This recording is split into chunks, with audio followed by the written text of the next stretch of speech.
Hi there, and thank you for joining me. Just a recap on my dental health I recently did a video on. I sent an email about 2 weeks ago to the director of Positive Pathways, formerly known as the AIDS Committee of Windsor. Now, in the gist of the email, it explains my background, when I was diagnosed at the age, and how my teeth are affecting my physical and mental health, and I need direction, even if it's not financial direction, which I explained I cannot afford dentures. I just need a pathway to start this process. Now, it's been 2 weeks and I heard nothing. It's unfortunate. I'm gonna keep trying. I may send an email to a different director of that program. We'll see.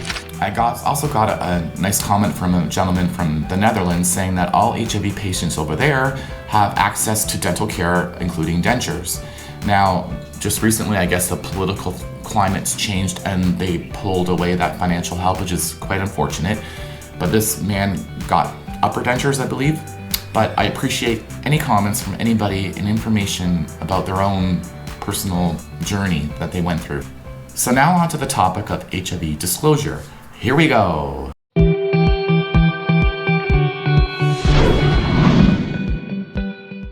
Hey, I recently came across an article from Cincinnati. This man named Carson Jr. knowingly engaged in sexual unprotected contact with a few women at swinger parties. So this woman reported that she found out his sexual status later on from another woman, and she's saying that she got tested and tested negative.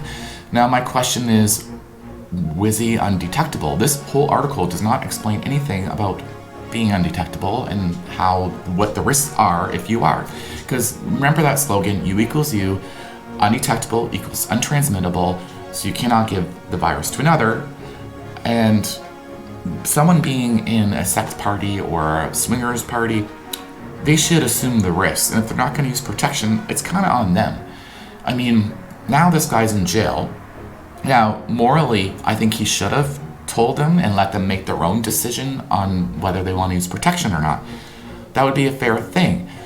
But it doesn't even say if he infected anyone, period. So this kind of gives a false narrative to this, and I'm not happy about this story. They should have been more thorough with it. So I'm looking at this quote. She said that she had spoken to a lot of different women, and that's how she found out, and it was swingers groups, stuff like that, called Wicked Angels, and had been in numerous parties across Michigan, Indiana, and Ohio to wherever.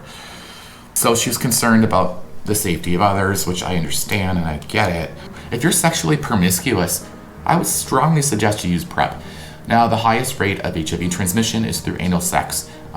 Drug use, if you share drug needles. From a man having sex with a woman, yes, it's possible, but the rates are much lower than, say, a man having sex with a man, anal sex. So knowing your status is key. Now, my partner that got me infected, I believe he knew he was positive.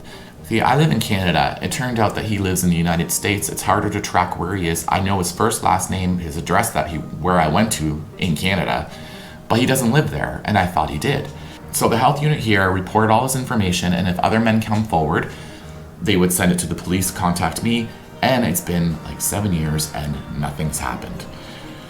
So I just have to live with it and move on. I've told every potential partner that I'm HIV positive and I'm undetectable, and I explained to them I cannot give the virus. Most of them now, these days, I'm finding they already know this, which is fantastic. The information's getting out there, because when I first came out with HIV positive, every man that I told, I got stigmatized for it. And I just gave up. I mean, who wants to be let down again and again because of your HIV status? I'm not a threat to anybody out there. I'm responsible, and that's that. And on top of that, I'm sending out the message about you equals you, about HIV. You can be living with HIV, you can be healthy, work out, eat healthy, do everything you can, and go from there. I mean, I do appreciate you all watching, all my viewers. I love when my viewers interact with me through comments, likes, even subscriptions. I mean, it doesn't cost anything to do that. Just a little bit of energy in your time. I hope you enjoyed the video, and please remember to like and subscribe and tap the notification bell to be notified if you haven't already. Until next time, Michael K here. Take care, everyone.